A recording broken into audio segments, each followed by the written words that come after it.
ठीक है बेटा। तो अभी तक हमने जितने भी न्यूक्लियर रिएक्शंस करवाए हैं सारे के सारे स्टेबल टारगेट स्टेबल पार्टिकल के कॉरेस्पॉन्डिंग प्रोजेक्टाइल के कॉरेस्पॉन्डिंग इंटरेक्शंस करवाई है। तो अभी तक हमने जो अनबाउंडेड सिस्टम है वो अभी तक कंसिडर नहीं किया है। क्या किया है? मतलब आपकी जो बाइंडिंग एनर्जी है वो हमेशा ही टेक केयर की जाती है आपके। You will be requiring some amount of binding energy और incident energy to take tear apart the nucleus. तो आपको कुछ ना कुछ अमाउंट ऑफ एनर्जी चाहिए होगी हमेशा ही। तो इस केस में हमारे पास अभी तक जो हमने पढ़ा है उसमें बाइंडिंग एनर्जी का कंसेप्ट इन्वॉल्व था। लेकिन जैसे ही बाइंडिंग एनर्जी का कंसेप्ट ऑफ हो जाएगा, बाइंडिंग एनर्जी को हम स्विच ऑफ कर देंगे, तो उस केस में अगर आप क्या करेंगे, न्यूट्रॉन को ऐड न्यूक्लियस में ऐड अप करने की बात करेंगे या प्रोटॉन को ऐड अप करने की बात करेंगे, तो आप उसको नहीं कर पाएंगे। तो अल्टीमेटली न्यूक्लियस क्या करेगा, उसको ड्रिप कर देगा, छोड़ देगा उसको। तो उसको हम proton and neutron drip line कहते हैं, जहां पे जाके आपके पास you can't add more neutrons और more protons to the nucleus. Suppose करिए आपके पास कार्बन का एटम है, तो कार्बन का न्यूक्लियस है, तो उसमें आप कार्बन 12 बना सकते हैं, कार्बन 13, कार्बन 14, कार्बन 15। मतलब उसमें एक न्यूट्रॉन एक्स्ट्रा ऐड करते जा रहे हैं। लेकिन एक लिमिट होगी जिसके बाद आपका न्यूक्लियस जो है और न्यूट्रॉन या और number of protons, more number of protons intake जो कर रहा है वो नहीं करेगा उसके बाद। तो वहां पे आपकी जो बाइंडिंग एनर्जी है वो जीरो लेवल को क्रॉस कर जाएगी और बाइंडिंग एनर्जी जो है वहां पे नेगेटिव हो जाएगी। ठीक है, बाइंडिंग एनर्जी जहां पे नेगेटिव हो गई, तो उसके कॉरेस्पॉन्डिंग आपके पास क्या रिजल्ट आएगा, आपका जो न्यूक्लियस है वो फर्दर इनटेक नहीं करेगा न्यूट्रॉन और प्रोटॉन का, जिसको हम बोलते हैं कि न्यूट्रॉन और प्रोटॉन ड्रिप लाइन यहाँ से स्टार्ट हो जाती है। उसके आपका आगे आपका क्या रहेगा, न्यूक्लियस जो है वो स्टेबल स्टेट में नहीं रहेगा, उसको हम अनबाउंड न्यूक्लियस कहते हैं। तो सबसे पहले हम यहाँ पे स्टार्ट करते हैं। सो ये national super conducting cyclotron laboratory जो है, ये स्टैंडर्ड लेबोरेटरी है बेटा, मिशिगन स्टेट यूनिवर्सिटी यूएस की है। वहां से नोट्स लिए थे मैंने। तो आपको मैं ग्रुप का है गूगल क्लासरूम में भी सेंड कर दूंगा, उसको देख लेना एक बार। बिकॉज जो के की बुक है वहां पे जो स्टार्टिंग पोर्शन है थोड़ा सा रिग्रेस दे रखा है, आप पढ़ नहीं पाएंगे। So lines on the nuclear chart that delineate the limits of how many protons and neutrons can be bound within the atomic nucleus. So मतलब कि आप कितने न्यूक्लियस एक पर्टिकुलर न्यूक्लियस के अंदर ऐड अप कर सकते हैं, सो दैट वो स्टेबल रहे, उसकी बाइंडिंग एनर्जी आपके पास सस्टेन रहे। मतलब वो न्यूट्रॉन जो प्रोटॉन जो आपने ऐड किया है वो न्यूक्लियस के साथ बाउंड स्टेट में रहे रादर देन अनबाउंडेड स्टेट। तो उस केस में हमारे पास जो स्टेट आती है उसको हम बोलते हैं line of but drip line, उसको हम ड्रिप लाइन के साथ डिनोट करते हैं। Large variety of atomic nuclei built of the protons and neutron can be classified into three groups. तो आपके पास जितने भी टॉपिक न्यूक्लियाई है उनको हम तीन तरीके के साथ थ्री कैटेगरी में डिवाइड कर सकते हैं। We can divide all this stuff into three categories. One is called stable nuclei. ठीक है, उसके बाद हमारे पास आएगा बाउंड और unstable nuclei, that is radioactive. मतलब सबसे पहले स्टेबल न्यूक्लियाई आएगा। स्टेबल में आपके पास जैसे जैसे हमने डिस्कस किया था, जैसे कार्बन 12 हो गया, आपके पास लिथियम 7 हो गया, उसके बाद आपके पास नाइट्रोजन 7 हो गया, नाइट्रोजन 14 हो गया, उसके बाद ऑक्सीजन 16 हो गया। ये सारे के सारे न्यूक्लियस जो है वो स्टेबल स्टेट में आपके एटमॉस्फेयर में एग्जिस्ट करते हैं, तो ये रेडियो एक्टिव भी नहीं है। तो उसके बाद आ जाता है दूसरी कैटेगरी, जिसके में आपके पास बोला जाता है कि बाउंड न्यूक्लियस है लेकिन वो अनस्टेबल है। मतलब जितने भी रेडियो एक्टिव न्यूक्लियाई है वो सारे के सारे इसी कैटेगरी में फॉल करते हैं। जैसे यूरेनियम 235 है, लेकिन ये बाउंड जरूर है कि इसमें, लेकिन हैवी होने की वजह से ये रेडियो एक्टिव भी होगा। मोस्टली अनस्टेबल रहते हैं, डिके करेंगे लोअर लोअर एटॉमिक नंबर में।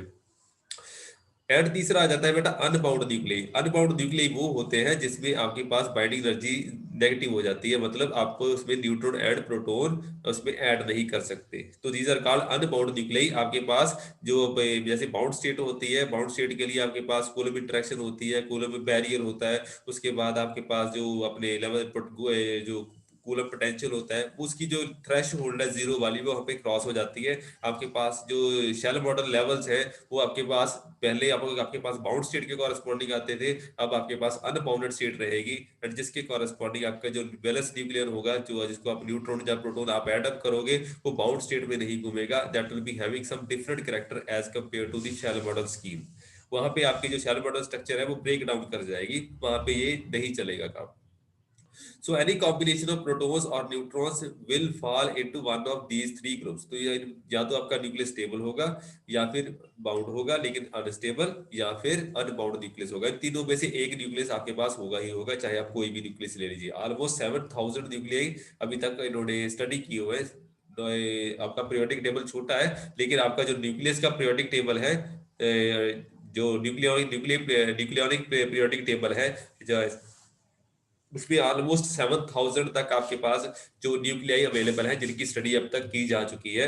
जो उसमें से आपके पास कुछ थ्योरेटिकल प्रेडिक्शंस है, कुछ आपके पास एक्सपेरिमेंटल डाटा है, उसमें आप चेक कर सकते हैं किसकी डिटेल अवेलेबल है, किसकी नहीं है। So expressed in simple terms, the drip line delineate the boundary between the bound and unbound nuclei। तो ये बाउंड्री ड्रॉ करता है बाउंड एंड अनबाउंड के बीच में। So these are the drip lines, इसको ड्रिप बोला जाता है, बिकॉज इसके आगे आप न्यूट्रॉन या प्रोटॉन ऐड नहीं कर पाएंगे, वो ड्रिप कर देगा। I hope you understand the concept of dripping. ठीक है जी। So the distinction between the bound and unbound nuclei based on the particle separation energy. तो ये सारे का सारा फंडा क्या है बेटा, पार्टिकल सेपरेशन एनर्जी का, जिसको हम बाइंडिंग एनर्जी के टर्म में भी डिनोट कर सकते हैं। ठीक है, पार्टिकल सेपरेशन एनर्जी क्या होगी, ये आपको कितनी एनर्जी चाहिए so that you can get out a nuclear from the nucleus. So which is the amount of energy that is needed to remove the nuclear from the nucleus. तो इसी को हम बाइंडिंग एनर्जी का concept भी कह सकते हैं। If the separation energy is negative, the nucleon will not bound to the rest of the nucleus। तो आपके पास जो रहेगा, जो न्यूक्लियस है उससे सेपरेटली बिहेव करेगा। मतलब जो न्यूक्लियन है that is behaving independently of the core of the nucleus. मतलब उसका कोई लेना देना नहीं है न्यूक्लियस के साथ, अल्टीमेटली वहां के उसके पड़ोस में रह रहा है, दैट्स ऑल। लेकिन उसका अपना ही घर होगा उसमें। So such a configuration is also called particle unstable because the nucleus will decay by proton or neutron emission। तो ऐसा जो न्यूक्लियस होगा वो मोस्टली अनस्टेबल होगा, लेकिन कहीं ना कहीं आपके पास डिके स्पेक्ट्रा को जन्म देगा, जिसमें प्रोटॉन या न्यूट्रॉन जो है न्यूक्लियर जहां से निकल जाएगा। तो जो प्रोटॉन या न्यूट्रॉन आपने एड अप किया है, जिसमें बाइंडिंग एनर्जी जो सेपरेशन एनर्जी नेगेटिव है, तो अल्टीमेटली वो डिके करेगा ही करेगा so as to get stabilize. तो हर जगह हर आदमी स्टेबल होने की कोशिश करता है। सिमिलरली न्यूक्लियर के केस में भी वो स्टेबल होने की कोशिश करेगा। It will be moving towards the stability value. So therefore the indication of the drip line is determined by the separation energy crossing zero। So इसको हम जीरो क्रॉसिंग से भी डिनोट करते हैं। तो सबसे पहले मैं आपको एक स्पेक्ट्रा दिखा देता हूँ, अदरवाइज आप फंस जाएंगे, समझ नहीं पाएंगे। तो ये न्यूक्लियर चार्ट है बेटा, इसमें हर एक डाटा पॉइंट जैसे छोटे छोटे डॉट लगे हुए हैं, ये एक न्यूक्लियस को रिप्रेजेंट करते हैं। सो प्लीज टेक केयर, इसको हम न्यूक्लियर चार्ट बोलते हैं। इसमें हर एक पॉइंट, छोटा छोटा पॉइंट जो है वो आपके न्यूक्लियस को रिप्रेजेंट करता है। यहाँ पे जो ब्लैक डॉट्स हैं वो सारे के सारे स्टेबल न्यूक्लियाई है जो आपने अभी तक स्टडी किए हुए हैं। दीज आर स्टेबल न्यूक्लियाई जो आपके नेचर में एग्जिस्ट करते हैं एंड जिनको आपने स्टडी किया हुआ है। उसके बाद यहाँ पे आपके पास क्या आता है, ये प्रोटॉन नंबर हो गया, ये आपके पास न्यूट्रॉन नंबर हो गया। तो मैंने आपको स्टार्टिंग में बताया कि आपके पास न्यूट्रॉन ड्रिप लाइन क्या रहेगी, जैसे जैसे आप किसी न्यूक्लियस के अंदर more and more number of neutron add करेंगे, तो जैसे कार्बन 12 हो गया, कार्बन 13 हो गया, carbon 14, carbon 15, 16 and so on. तो कब आपके क्या होगा, आपका न्यूट्रॉन नंबर बढ़ता जाएगा। तो जैसे आप किसी भी न्यूक्लियस के अंदर आप न्यूट्रॉन ऐड करेंगे, तो आपका जो रिजल्टेड स्पेक्ट्रा होगा वो इस साइड में मूव करेगा। So you will be moving like this. ठीक है। तो जब आप ऐसे मूव करेंगे for the towards the horizontal side और दी राइट हैंड साइड, तो उस केस में आपके पास क्या आएगा, न्यूट्रॉन ड्रिप लाइन आ जाएगी एक जगह पे आके। जैसे जहां पे व्हाइट शुरू स्टार्ट हो जाता है उसको हम ड्रिप लाइन बोलते हैं। So these are exotic nuclei. तो जैसे जैसे आपका कलर जो चेंज हो रहा है उसके कॉरेस्पॉन्डिंग आपका व्हाइट कलर हॉर्स कर रहा है, तो वहां पे अनबाउंडेड न्यूक्लियाई आपके शो होने स्टार्ट हो जाते हैं। इसको कॉरेस्पॉन्ड किया जाता है 1 neutron separation energy and 2 neutron separation energy के साथ। उसको मैं ज्यादा डिटेल में नहीं जाऊंगा अभी। ठीक है। तो जहां जैसे जैसे आप नंबर ऑफ न्यूट्रॉन बढ़ाते जाएंगे, तो आपकी बाइंडिंग एनर्जी है जो है वो आपके पास नेगेटिव होनी स्टार्ट हो जाती है। अल्टीमेटली एक पॉइंट पे आपकी जो बाइंडिंग एनर्जी है वो जीरो होगी एंड उसके बाद नेगेटिव हो जाएगी। जो जहां पे आपकी बाइंडिंग एनर्जी जो है जब सेपरेशन एनर्जी है जीरो को क्रॉस करेगी, अल्टीमेटली वहां पे हम बोलेंगे कि न्यूट्रॉन ट्रिप लाइन आ गई। तो यहाँ पे आपके पास न्यूट्रॉन ट्रिप लाइन स्टार्ट हो जाती है। तो ये आपकी न्यूट्रॉन ट्रिप लाइन होएगी। इसमें जरूरी नहीं है कि आपने सारे के सारे न्यूक्लियस स्टडी किए हुए हैं, कुछ अपनी थ्योरेटिकल प्रेडिक्शंस है, कुछ आपके पास एक्सपेरिमेंटल डाटा अवेलेबल है। सारे के सारे न्यूक्लियस आपको भी स्टेबल स्टडी नहीं कर पाएंगे। तो this is the nuclear chart, इसको हम न्यूक्लियर चार्ट बोलते हैं बेटा। तो अभी तक आपने पीरियोडिक टेबल देखा होगा, लेकिन पीरियोडिक टेबल में इतने जितने आपने एलिमेंट लिखे हुए हैं उनके भी आइसोटोप्स जितने भी आइसोबार्स वगैरह आते हैं वो सारे के सारे मिला के यहाँ पे 7,000 तक आपके एटॉमिक न्यूक्लियाई जो आप यहाँ पे देख सकते हैं। ठीक है जी। तो यहाँ पे अगर आप प्रोटॉन ट्रिप्लाई जो है प्रोटॉन आप ज्यादा एडअप नहीं कर सकते, तो इसी वजह से बिकॉज आपके पास प्रोटॉन एडअप करने के लिए कूलम बैरियर रहेगा। तो ऐसा नहीं है कि आप एक न्यूक्लियस में 10 प्रोटॉन एडअप कर देंगे, बिकॉज कूलम बैरियर रिपल्शन रहेगी। तो कूलम बैरियर रिपल्शन की वजह से जो कूलम रिपल्शन की वजह से आप ज्यादा प्रोटॉन एडअप नहीं कर पाएंगे। यही रीजन है कि आपके पास जो ये वाली ट्रिप लाइन है, न्यूट्रॉन वाली ट्रिप लाइन, वो ज्यादा एक्सटेंड होती है as compare to proton drip line. ठीक है बेटा। तो इस वजह से आपके पास जैसे जैसे प्रोटॉन एडअप करते जाएंगे एक लिमिट के बाद आपका थ्रेशोल्ड आ जाएगा नेगेटिव एनर्जी का, बाइंडिंग एनर्जी का या सेपरेशन एनर्जी का। उसके बाद आपके पास क्या रहेगा, प्रोटॉन बाउंड नहीं रहेगा, उसको आप क्या बोलेंगे, ड्रिप लाइन न्यूक्लियर बोल देंगे। तो ये सारे के सारे ड्रिप लाइन न्यूक्लियर है। तो depending on the life time उसका न्यूक्लियस का कितना है, डिपेंडिंग ऑन दैट आप उसको स्टडी कर सकते हैं। तो यहाँ पे आपके पास सेपरेशन एनर्जी दे रखी है, लाइफ टाइम दे रखा है, इसके कॉरेस्पॉन्डिंग आप स्टडी कर सकते हैं बेटा। So this chart of nuclide displays the minimum neutron and proton separation energies from blue to white based on the atomic mass evaluation, mass table and the theoretical model. So all this stuff has been included. इसमें एक theoretical as well as experimental data भी involved रहेगा। Black square indicates, black square का ज्यादा importance है बेटा। Black square का याद रखना कि सारे के सारे स्टेबल न्यूक्लियाई है, यहाँ पे भी स्टेबल है, यहाँ पे भी स्टेबल है, जितने आप चेक कर सकते हैं वहां पे आपके पास डाटा आएगा ही आएगा। आइलैंड ऑफ स्टेबिलिटी यहाँ पे भी आपको देखने के लिए मिलेगा। एंड प्रीमॉर्डियल न्यूक्लियस, प्रीमॉर्डियल न्यूक्लियस वो न्यूक्लियाई वो होते हैं जो आपके न्यूक्लियस की स्टार्टिंग में अवेलेबल थे। ठीक है, जैसे लिथियम 7 है, लिथियम 7 भी मेरे ख्याल से लिथियम का न्यूक्लियाई है, आइसोटोप है जो स्टार्टिंग में अवेलेबल था, लेकिन उसके बाद जो लिथियम है बहुत ज्यादा कम होना स्टार्ट हो गया, इसको लिथियम डेफिशिएंसी भी कहते हैं। तो प्रीमॉर्डियल जो न्यूक्लियाई है उसको आप देख सकते हैं। प्रीमॉर्डियल न्यूक्लियाई जो स्टार्टिंग ऑफ यूनिवर्स जहां से बिग बैंग स्टार्ट हुआ था वहां से लेके आज तक कौन कौन से न्यूक्लियाई अवेलेबल है। Primordial nuclei have half life comparable to the age of the nucleus. तो ये काफी ज्यादा एक्सोटिक न्यूक्लियाई है, इसको न्यूक्लियर एस्ट्रोफिजिक्स वाले ज्यादा स्टडी करते हैं। ठीक है, ये हॉट टॉपिक है आजकल, आजकल की डेट में न्यूक्लियर एस्ट्रो में काफी ज्यादा रिसर्च चल रही है प्रीमॉर्डियल न्यूक्लियाई पे। उसके बाद जो प्रोटॉन ट्रिप लाइन है, प्रोटॉन ट्रिप लाइन अभी तक किसी ने प्रॉपर्ली स्टडी नहीं की है। अगर कोई न्यूक्लियर एस्ट्रोफिजिक्स में अगर पीएचडी करना चाहता है तो उसमें लिए काफी ज्यादा स्कोप रहेगा। ठीक है, तो अगर कोई न्यूक्लियर एस्ट्रो में इंटरेस्टेड है, जस्ट लाइक आप एस्ट्रोफिजिक्स में क्या डील करते हैं, पार्ट प्लैनेट्स की स्टडी करते हैं जिसको हम जिसमें अब जैसे अब सोलर सिस्टम की स्टडी करते हैं उसमें प्लेनेटरी सिस्टम आ जाता है। लेकिन अगर आप यूनिवर्स की स्टडी करेंगे उसमें आपके पास बिग बैंग की स्टडी होगी, या उसके बाद वहां पे प्रीमॉर्डियल न्यूक्लियाई आ जाएगी, जब proton drip line, neutron drip line की स्टडी। तो ऐसी स्टडीज आपके पास पीएचडी में काफी ज्यादा प्रॉब्लमेटिक आपको देखने के लिए मिल जाती है, और वहां से आप अपनी पीएचडी अटेन कर सकते हैं। ठीक है जी। तो ये सारे का सारा ऑलरेडी लिटरेचर दे रखा है। तो if anyone is interested in nuclear astrophysics, आप किसी गाइड के साथ बात करके पीएचडी ले सकते हैं आफ्टर द एमएस। तो ये वाला चार्ट आप देख चुके हैं बेटा। तो सबसे पहले बात करेंगे न्यूट्रॉन ड्रिप लाइन की। तो ये वाला जो लिटरेचर है उन्होंने मिक्सअप करके, जो हाइटी की बुक है मिक्सअप करके दिया हुआ है, वहां पे आपको बुक मिक्सअप हो जाएगा, आपको समझ नहीं आएगी। सो न्यूट्रॉन ड्रिप लाइन की बात करते हैं। ठीक है जी। सो न्यूट्रॉन ड्रिप लाइन में क्या है, isotopes have a constant number of protons but a varying number of neutrons. So isotopes में क्या रहता है, आपके पास एक नंबर प्रोटॉन सेम रहेंगे लेकिन न्यूट्रॉन आपके ज्यादा से ज्यादा वेरी करेंगे। So for the neutron rich isotopes, जैसे जैसे आपके, जैसे मैंने बोला कि आप राइट हैंड साइड में जाएंगे तो आपके पास न्यूट्रॉन रिच आइसोटोप्स आ जाएंगे, न्यूट्रॉन रिच डाटा आ जाएगा, न्यूट्रॉन रिच न्यूक्लियाई आएंगे, वहां पे आपके पास न्यूट्रॉन रिप्लाई रह जाएगी। So for the case of neutron-rich isotopes of each element, the limit at which any additional neutron will not be found is called the neutron trip line। मतलब जहां पे जाके आप न्यूक्लियन ऐड आप नहीं कर पाएंगे फर्दर, जैसे कार्बन 12 के बाद 13, 14, 15, 16, 17, 18, एक लिमिट के बाद आप उसमें ऐड अप नहीं कर पाएंगे। सपोज करिए कार्बन 22 है, उसमें आप नहीं ऐड अप कर पाएंगे, उसके बाद आपका जो स्पेक्ट्रा न्यूक्लियस है स्टेबल नहीं रहेगा, आपकी फॉर्मेशन नहीं होगी न्यूक्लियस की। So one or two neutron separation energies become negative as the trip line is crossed। जैसे ही आप न्यूट्रॉन ट्रिप लाइन को क्रॉस करेंगे तो आपकी जो सेपरेशन एनर्जी है वो जीरो क्रॉसिंग दे देगी। जैसे So this means that a nucleus beyond the neutron tripline gains a more stable configuration by emitting one or two neutrons directly.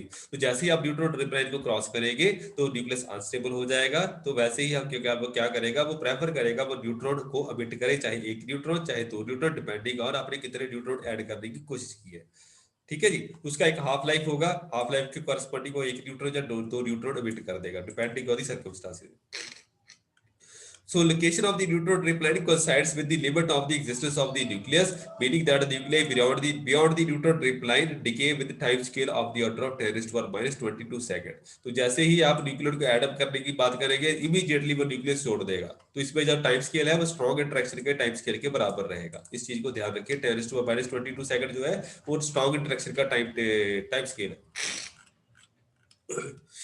Staggering, उसमें आपको अब स्टैगरिंग इफेक्ट भी देता है। स्टैगरिंग इफेक्ट क्या होता है बेटा, जैसे ही आप इवन इवन न्यूक्लियस की बात करते हैं उस केस में आपके पास बाइंडिंग एनर्जी ज्यादा होती है, बिकॉज न्यूक्लियर हमेशा ही एक दूसरे के साथ पेयर अप करने की कोशिश करते हैं। तो जैसे ही आप पेयर फॉर्म के बेच पेयर फॉर्म में आप न्यूक्लियर को लेंगे तो उसकी बाइंडिंग एनर्जी ज्यादा होगी। जैसे ही आप और न्यूक्लियर की बात करेंगे, एक एक्स्ट्रा न्यूक्लियर ऐड करने की बात करेंगे, उसकी बाइंडिंग एनर्जी इमीडिएटली कम हो जाएगी। तो जैसे ही सपोज करिए आपने एक न्यूट्रॉन ऐड किया तो उसकी बाइंडिंग एनर्जी क्या होगी, कम होगी। जैसे ही आपने दूसरा न्यूट्रॉन ऐड कर दिया तो उसकी बाइंडिंग एनर्जी हो सकता है ज्यादा हो जाए, because of the pairing effects. तो दिस इसके रिगार्डिंग ये बात की है। तो difference in the binding energy between odd number and an even number of protons और neutrons result in the characteristic staggering of the drip line. तो ट्रिपलाइन पे हमेशा ही स्टैगरिंग आपको देखने के लिए मिलेगी, बिकॉज ऑड इवन इफेक्ट जैसे पेयरिंग इफेक्ट की वजह से आपको देखने के लिए मिलेगा। And even number of protons और neutron result in a large binding energy. तो आपके पास इवन नंबर ऑफ न्यूट्रॉन होगी या प्रोटॉन होगी, तो उस केस में आपके पास पेयरिंग इफेक्ट की वजह से आपके पास 0+ स्टेट देने की कोशिश करेगा वो, एंड अल्टीमेटली आपके पास बाइंडिंग एनर्जी ज्यादा हो जाएगी। फॉर न्यूट्रॉन रिच आइसोटोप, जैसे ही न्यूट्रॉन रिच आइसोटोप की बात कर रहे हैं, ट्रिपलाइन की बात कर रहे हैं, this means that those with an even number of neutrons tend to be more bound than the odd neutron number neighbours. तो जैसे ही आप किसी नेबर की बात करेंगे जिसमें इवन नंबर ऑफ न्यूट्रॉन्स है, तो वो ज्यादा स्टेबल रहेगा as compare to odd A nuclei, मतलब जिसमें ऑड नंबर ऑफ न्यूट्रॉन्स रहेंगे। सो दैट इज व्हाई कि आपके पास ऑड ए केस में आपके पास बाइंडिंग एनर्जी हमेशा ही कम आए। So as one approaches the neutron tripline, for most nuclei, the first unbound state will happen to be with odd number of neutrons. तो mostly क्या होगा, जो आपकी न्यूट्रॉन ट्रिपलाइन आएगी, ट्रिपलाइन का मतलब जहां पे आपके पास बाइंडिंग एनर्जी नेगेटिव हो जाएगी, तो वो कौन से केस के लिए आएगा, वैसे केस के लिए आएगा जिसके लिए ऑलरेडी डिके होना स्टार्ट हो जाए, मतलब जिसमें आपके पास ऑड एक केस होना चाहिए। मतलब आपके पास पेयरिंग स्टेट जो होगी उसकी बाइंडिंग एनर्जी जैसे ज्यादा होती है, एंड ऑड केस के लिए बाइंडिंग एनर्जी कम होती है। तो मोस्टली फेवर कौन करेगा न्यूट्रॉन ट्रिपलाइन के लिए, ऑड ए केस। तो जिसमें ऑड नंबर ऑफ पार्टिकल रहेंगे वो न्यूट्रॉन ट्रिपलाइन के ये जो जीरो क्रॉसिंग है उसको कंट्रीब्यूट करेगा। मतलब जीरो क्रॉसिंग लाइन है वहां पे कौन बैठेगा, आपका odd nucleus. So as one approaches the neutron tripline, for most element, the first unbound isotope will be the one with odd number of neutrons, while the next heavier isotope with even number of neutron is often times bound again. तो जैसे ही आप उसमें दूसरा neutron add करने की बात करेंगे तो उसकी बाइंडिंग एनर्जी अगेन बढ़ जाएगी। In the same way, odd even effect for protons create a staggering of the proton tripline. तो प्रोटॉन ट्रिपलाइन के कॉरेस्पॉन्डिंग भी आपके पास स्टैगरिंग देखने के लिए मिलेगी, odd and even case. So with lines of the elements with even proton extending to the lighter isotope, तो आपके पास ये वाली स्टैगरिंग मतलब आपके पास जिग-जैग पैटर्न आपको देखने के लिए मिलेगा। तो सेपरेशन एनर्जी आपकी इमीडिएटली बढ़ जाएगी। सेपरेशन एनर्जी मतलब आपकी बाइंडिंग एनर्जी का कंसेप्ट है, जिसमें आपके पास क्या रहेगा, आपकी सेपरेशन एनर्जी इमीडिएटली बढ़ जाएगी जैसे ही आप इवन की बात करेंगे, आप पेयरिंग की बात कर जाएगी। जैसे ही न्यूट्रॉन एक दूसरे के साथ पेयर अप करेंगे, बाइंडिंग एनर्जी या सेपरेशन एनर्जी इमीडिएटली बढ़ जाएगी। तो वहां पे हाई, जैसे ही ऑड ए की बात करेंगे, एक सिंगल न्यूट्रॉन की बात करेंगे, बाइंडिंग एनर्जी इमीडिएटली आपके पास डिके कर जाएगी, तो कम वो वैल्यू हो जाएगी। उसके बाद फिर मैक्सिमम, फिर minimum, maximum minimum, maximum minimum. तो जैसे ही आपकी सेपरेशन एनर्जी जीरो क्रॉस देती है, वहां पे आपके पास क्या होगा बेटा, वहां पे आपके पास न्यूट्रॉन ट्रिपलाइन स्टार्ट हो जाती है। ठीक है बेटा, इसको आप चेक भी कर सकते हैं न्यूट्रॉन ट्रिपलाइन आपकी कैसे कैसे आएगी। जो ब्लू वाली डॉट है बेटा, ब्लू वाली डॉट हमेशा यहाँ पे एक्सपेरिमेंटल डॉट डाटा रहेगा, बाकी जो थ्योरेटिकल कर्व है वो हमेशा ही आपके पास वो डॉटेड लाइन से इंटरप्रेट की जाएगी। ठीक है जी। उसके साथ आपके जे वाला एक्सपेरिमेंटल है, ब्लू एंड जो आपके पास ऑरेंज डॉट दे रखी है एक्सपेरिमेंटल डाटा है। So therefore the neutron drip line जो है is best outlined by locating the lightest bound element for a set of isotope। जैसे ही आप सबसे पहले उसको लाइटेस्ट आइसोटोप को ढूंढना पड़ेगा। इसमें देखिए आपके पास जो लास्ट ऑब्जर्व जो है उसकी जो सेपरेशन एनर्जी है वो नीचे आ गई है, लेकिन आपके जो लोएस्ट वाले हैं उसकी binding energy separation energy zero से आगे आगे चली गई है। तो जैसे ही आपकी सेपरेशन एनर्जी जो है आपके ढूंढना पड़ेगा जिसकी सेपरेशन एनर्जी कौन सी है, नेगेटिव हो रही है, वहां पे आपका जो न्यूट्रॉन जो है वो आपके ड्रिप लाइन देनी स्टार्ट कर देगा। ठीक है, therefore the neutron drip line is best outlined by locating the lightest bound element for a single set of isotope। तो ये सारे के सारे आइसोटोप रहेगी जिसमें प्रोटॉन नंबर स्टेबल है, उसके बाद न्यूट्रॉन नंबर सॉरी, इसमें isotopes have a varying number of protons but a constant number of neutrons. तो उसमें आप चेक कर सकते हैं। तो in similar way location of the proton drip line will be defined by the lightest bound isotope for a given element. तो ज्यादा detail में नहीं जाएंगे बिकॉज हमारे पास न्यूक्लियर चार्ट लिमिटेड अवेलेबल है यहाँ पे, उसके लिए आपको एनएचवीसी की वेबसाइट में जाना पड़ेगा। तो इसमें आप दूसरा भी चेक कर सकते हैं, one and two neutron separation energies for a case of isotopes corresponding to 80 neutron at the trip line। तो जैसे आपने n is equal to 80 की बात की है, जहां पे जैसे ही आप यहाँ पे चेक करेंगे तो सेपरेशन एनर्जी के कॉरेस्पॉन्डिंग आपकी बाइंडिंग एनर्जी जहाँ पे नेगेटिव हो जाएगी, तो उसके बाद आप इसके नीचे नहीं जा पाएंगे, मतलब यहाँ पे न्यूट्रॉन ट्रिप लाइन स्टार्ट हो गई। ठीक है बेटा, तो यहाँ से आप चेक कर सकते हैं सेपरेशन एनर्जी जैसे ही नेगेटिव हुई वहां पे प्रोटो न्यूट्रॉन ट्रिप लाइन आ जाएगी आपकी।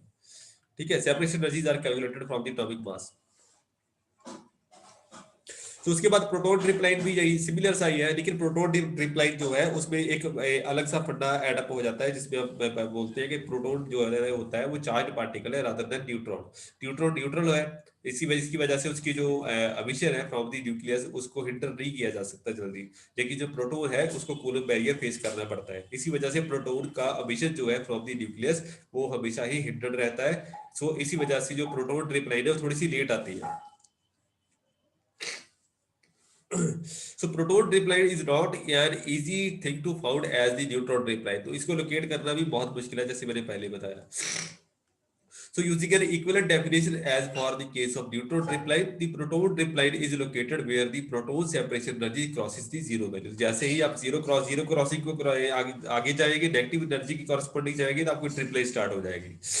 सो nuclei beyond the proton drip line are technically unbound, इसको हम अनबाउंड बोलते हैं। इसके बाद अनबाउंड एंड बाउंड के कॉरस्पॉन्डिंग हम हाइटी की बुक से पढ़ेंगे, उसके कॉरस्पॉन्डिंग एनर्जी लेवल कैसे आते हैं, या उनकी एनर्जी लेवल के कॉरस्पॉन्डिंग हार्मोनिक ऑसिलेटर के कॉरस्पॉन्डिंग रिजल्ट स्पेक्ट्रा क्या बनेगा, अनबाउंड में कैसे रिजल्ट होंगे, हेलो न्यूक्लियस कैसे होंगे, वो चीजें वहां से आएगी।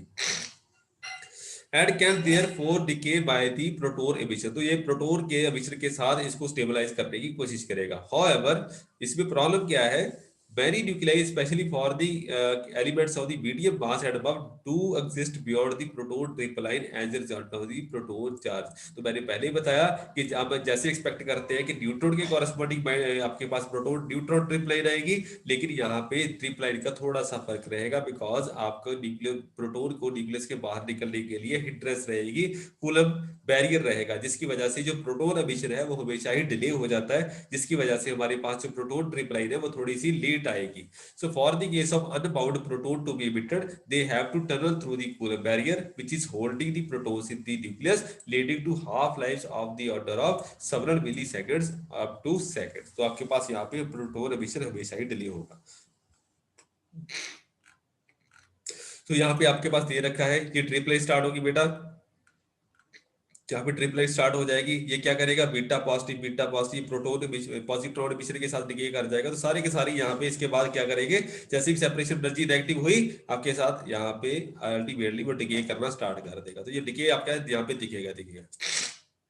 ये हॉलब्यूम का केस है बेटा, 145 हॉलब्यूम दे रखा है, has in act one negative proton energy separation, one proton separation energy. Dripline कहाँ पे लोकेटेड है बेटा, 146 पे लोकेटेड हुई है। तो ये वाली लोकेशन जो है यहाँ पे आपकी जीरो क्रॉसिंग आ जाएगी। तो इसके बाद ये लास्ट ऑब्जर्व है, ये आपकी प्रोटॉन ट्रिपलाइन स्टार्ट हो जाती है। ठीक है जी। तो चार्ट ऑफ न्यूक्लियर मैंने आपको ऑलरेडी दिखा दिया है, nuclear chart of all possible combination of protons and neutrons. इसमें काफी ज्यादा न्यूक्लियर रहते हैं, theoretical plus experimental. The chart of nuclear shows every bound nuclear and every nuclear with A half life of 1 second, nano second और मोर, जिसकी आपकी half life जो है वो 1 नैनो सेकंड या उससे ज्यादा है, उसको यहाँ इस चार्ट में शो किया हुआ है। आप एनएनटीसी की ब्रुक हेवन की वेबसाइट पे जाके इसको प्रॉपर्ली स्टडी कर सकते हैं, वहां पे आपको सारे के सारे न्यूक्लियर मिल जाएंगे, उसको आप देख भी सकते हैं। Based on experimental values and theoretical calculations, a color scale ranging from blue to white indicates the minimum separation energy for each bound nuclide, with white representing the value of the zero at the proton and neutron triplet। तो जो आपने मैंने आपको starting में white colour दिखाया था यहाँ पे, ये आपको क्या बताएगा, ये ट्रिप लाइन्स हो जाएगी। So this part of the plot clearly shows the odd even staggering and also reveals the location of the magic numbers and the number of protons and neutrons that result in strong bindings. On the red to yellow scale, lifetime of the nuclide beyond the proton dip line are plotted down to the 1 nanosecond. These are the unbound nuclei that execute the effect of the Coulomb barrier. तो ये सारे के सारे यहाँ पे जो दिखा रखे हैं, Coulomb barrier की वजह से सारे का सारा डाटा ये वाला जनरेट होता है। तो ये वाला डाटा भी आपका जनरेट होगा, ये प्रोटोन ट्रिपलाइन को कंट्रीब्यूट कर देगा बेटा, ठीक है। इसके बाद एक और फिगर आ जाती है, chart of nuclide shows about 300 stable and primordial nuclides. Primordial nuclei have half lives comparable to the age of the nucleus universe, मैंने पहले बता दिया। And additionally about 2800 nuclides that have been identified in experiments। तो ये सारे के सारे आपने एक्सपेरिमेंट्स के जो अंदर जो आपके देखे हुए हैं, वो सारे के सारे इन्होंने प्लॉट किए हुए हैं। ये आपका स्टेबिलिटी चार्ट है, ये वाला ब्लैक वाला, उसके अराउंड आपके पास जो अभी तक स्टडी किए हुए हैं, उसके बाद आपकी ट्रिप लाइन स्टार्ट हो जाती है। तो ऐसा आपने पार्टिकल स्पेक्ट्रम देखा हुआ है। So, however, these nuclei are probably not only about half of the all the nuclei that are predicted to exist based on theoretical calculation। तो मैंने आपको पहले बताया कि ऑलमोस्ट 7000 के अराउंड जो न्यूक्लियाइड है वो आज अभी तक प्रेडिक्ट किए गए हैं, और उसमें कुछ तो आपने स्टडी कर ली है, कुछ आपके बहुत ज्यादा पेंडिंग है। The large of nucleids that have not been observed means that the triplines are not known very well। तो अभी तक बता गया है कि आपके पास जो ट्रिपलाइंस है उसको प्रॉपर्ली स्टडी नहीं कर पाए, बिकॉज इसमें काफी ज्यादा कॉम्प्लिकेशंस रहती है। तो ये वाला पार्ट आपका यहाँ तक आपका कंप्लीट हो जाता है। So knowledge of the triplines, so triplines क्या है? The neutron tripline is confirmed experimentally only up to the fluorine। तो only fluorine z is equal to 9 तक अभी तक इसके बारे में पता चला है। The heaviest discovered isotope is 31 fluorine, the ND number of neutrons is equal to 22। इसमें आप 22 न्यूट्रॉन ऐड अप कर सकते हैं, एंड जो इसमें आपके पास क्या है 32 fluorine as well as 33 fluorine have been shown to be unbound. तो यहाँ पे क्या होगा कि आपके पास बाकी 32 एंड 33 जो है अनबाउंड हो जाएगी। The proton triplet has been reached and crossed experimentally up to the bismuth। bismuth क्या का आपने स्टडी किया हुआ है by the observation of proton emission। because of the proton triplet does not coincide with the limit of existence, it is more difficult to verify experimentally the exact location of the proton triplet for odd and even z elements is known only up to the aluminium। तो इसको आप ज्यादा तक study नहीं कर पाए। तो exotic nuclei क्या है बेटा? The study of radioactive nuclides that are close to the tripline is of great interest because of the unusual nuclear structure effects that are some of these nuclei exhibit, such as neutron halo, new magic numbers। The role of these exotic nuclei play in the formation of elements in the stellar explosion। तो जितने भी स्टालर explosion है, जैसे आपके पास neutron star बनते हैं, जैसे आपका कोई भी जैसे सन है, सन क्या करेगा, अल्टीमेटली इसकी हाफ लाइफ हो चुकी है, उसके बाद क्या करेगा, जब इसकी टोटल लाइफ एग्जॉस्ट हो जाएगी तो ये क्या करेगा, रेड जायंट बन के एक्सपैंड कर जाएगा, जिसको आप बोलते हैं प्लैनेटरी नेबुला। तो आपका जो सन है वो प्लैनेटरी नेबुला बन के अल्टीमेटली ब्लास्ट कर जाएगा, और उसमें आपकी अर्थ भी समा जाएगी, सारे के सारे न्यूक्लियर आपके जो प्लैनेट्स हैं वो खत्म हो जाएंगे तब। तो ये अपने आप को ही खा जाएगा, अपने पूरे का पूरा सिस्टम खा जाएगा अल्टीमेटली। जब हेलिक्स नेबुला भी अगर आपने कहीं पढ़ा हो, हेलिक्स नेबुला देखिए, अगर आप विजिबल होता है कई बार, उसको अगर आप विजिबल टेलीस्कोप से विजिबल होगा, ऐसा नहीं होगा, हेलिक्स नेबुला आप देख सकते हैं। ठीक है। तो कैट्स आई ने बोला, आप देख सकते हैं। तो काफी सारी जो निबुला है, प्लैनेटरी निबुला है, वो और कुछ नहीं है, जैसे हमारा सन है वैसे ही वो पहले भी सोलर सिस्टम हुआ करते थे। लेकिन वो उनकी जब लाइफ खत्म हो गई तो उन्होंने क्या किया, जब उनके नाइट्रोजन साइकिल, कार्बन साइकिल, वो सारे के सारे, ऑक्सीजन साइकिल, सारे के सारे एक्सपैंड खत्म हो गए। तो उसके बाद वो क्या हुआ, अल्टीमेटली वो उन्होंने एक्सपैंड किया, एक्सपैंड करके वो ब्लास्ट हो गए। ब्लास्ट होने के बाद जो मटीरियल है वो एक्सपैंड किया, एंड उसके बाद जो मटीरियल बचा है वो उनकी जो नेबुला की शेप है वो फैला हुआ है यूनिवर्स में, उसको आप देख सकते हैं। तो आपके जो यूनिवर्स है उसको आप स्टडी कर सकते हैं। वहीं से दोबारा आपका सोलर सिस्टम दोबारा जन्म लेता है। प्लानिटरी नेबुला से ही आपके जो नए स्टार्स बनेंगे, नया सिस्टम बनेगा। जो जैसे होता है न्यूट्रॉन स्टार होते हैं, वो वहाँ पे काफी सारा मटेरियल बिल्कुल एलिमेंट्री शेप में पड़ा होता है, वहां से आप काफी चीजें स्टडी कर सकते हैं। लेकिन उस चीज को देखने के लिए आपको क्या करना पड़ेगा, न्यूट्रॉन एंड प्रोटॉन ट्रिपलाइन को स्टडी करना पड़ेगा, जो अनस्टेबल न्यूक्लियाई है। Because neutron star and planetary nebula जब ब्लास्ट करता है तो वहां पे टेम्परेचर काफी ज्यादा हाई हो जाएगा, जो आपकी एक्सपेरिमेंटल सिचुएशन है उससे काफी ज्यादा बियॉन्ड हो जाता है। तो जो वो वाली सिचुएशन आप रिक्रिएट करते हैं लेबोरेटरी में, वहां पे आप स्टडी कर सकते हैं कि these exotic nuclei, proton and neutron dripline otherwise नहीं बनेगी। जितना भी आपका गोल्ड है वो सारे का सारा जो न्यूट्रॉन स्टार का एक्सपोजर से आया है। जितने भी आपके हैवी एलिमेंट्स है, प्लाट या जो आप गोल्ड पहनते हैं, उसको इतना प्योर क्यों माना जाता है, बिकॉज वो सच नहीं मिलता, इतनी कम अमाउंट में क्यों मिलता है, वो सारे का सारा पार्ट कभी हम डिस्कस करेंगे क्यों आता है, और उसके रिगार्डिंग हमारे पास जो स्कोल्ड के रिगार्डिंग क्या मिथ है या क्या, या फिर उसको कैसे देख सकते हैं, वो सारे के सारे हम कभी ना कभी बात करेंगे। तो थैंक यू वेरी मच। अगर इसके रिगार्डिंग कोई डाउट है या क्वेश्चन है तो बताइए।